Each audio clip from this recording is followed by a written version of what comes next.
Welcome to this explainer. Today, we're putting two absolute heavyweights of workflow management head-to-head, Jira and Asana.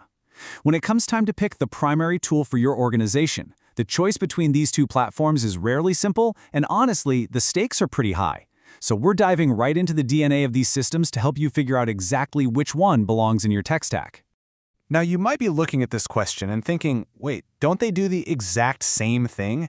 I mean, they both organize tasks, track progress, and coordinate work, right? Well, yes and no. The reality is they solve this core tracking dilemma for fundamentally different audiences. They weren't just built differently. They were built with totally different philosophies about how work actually gets done. Getting this choice wrong can cause some serious organizational friction, but getting it right, that can absolutely supercharge your productivity. All right, let's kick things off with Section 1, Jira, for software engineering.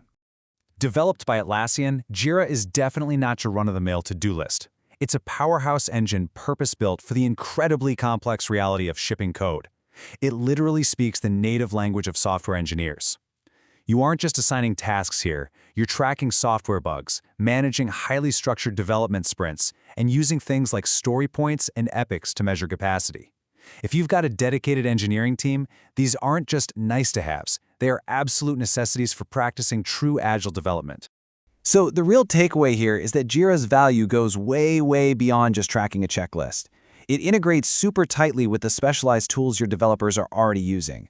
We're talking deep, seamless connections to source code repositories and deployment pipelines.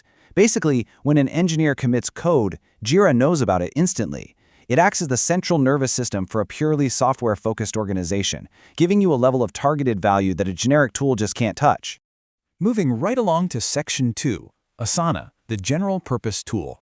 Think of it this way. If Jira is a highly specialized sports car tuned for a specific racetrack, Asana is like a premium SUV built to carry the whole family comfortably.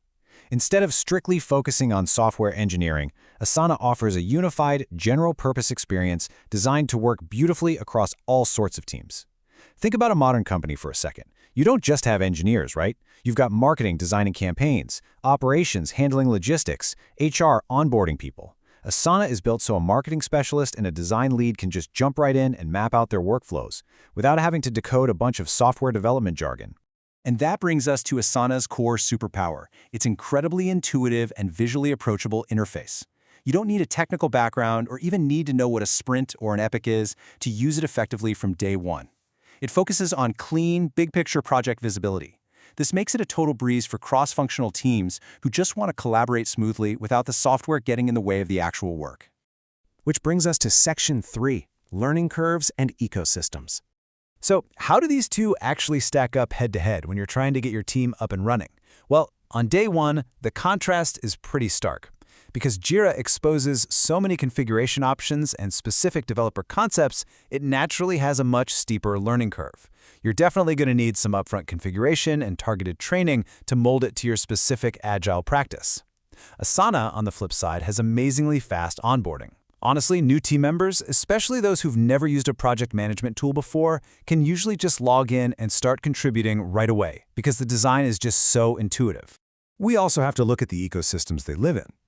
Jira has a massive, undeniable advantage if your team is already living deep inside the Atlassian product suite. If you use Confluence for documentation or Bitbucket for source code, Jira connects to them seamlessly, creating this beautifully unified tech stack. Asana counters that by prioritizing a huge hub of broad integrations across tons of popular business tools, everything from your CRM to your daily communication apps. It really shines as a highly connected hub for general business operations. All right, the big question, Section 4, which should you choose? We've covered Jira's specialized power and Asana's accessible breadth, so how do you actually make the right call for your specific organization? Well, when we distill it down, it looks like this. If you're a purely software engineering team laser-focused on Agile development, Jira is the widely adopted industry standard for a reason. Its purpose-built tools give you specialized control, even if it takes a bit of upfront setup. But if you're a broader organization that desperately needs one consistent project management tool across engineering, marketing, and operations, Asana is absolutely your champion. That fast onboarding and unified experience ensure that every single department can actually use the tool effectively. But here's a totally surprising fact that gets completely overlooked in this whole either-or debate. Some organizations actually choose to use both. Yep, they'll deploy Jira specifically for their engineering teams to maintain those deep Agile workflows, and then use Asana more broadly across the rest of the company for marketing, sales, and operations. They intentionally accept the trade-off of managing two totally separate platforms, paying for two licenses, and handling the integrations, all just to make sure every single department has the absolute perfect tool for their specific job. Which leaves us with a final, pretty provocative thought for you to consider as you evaluate your own team's needs. Is a completely unified single-tool experience worth more to your organization's overall communication, or are you willing to manage two distinct ecosystems to give your highly specialized teams the exact features they crave? The answer to that question is your key to unlocking your team's ultimate workflow. Thanks so much for joining me for this explainer, and I really hope this helps you make the absolute best choice for your organization's future.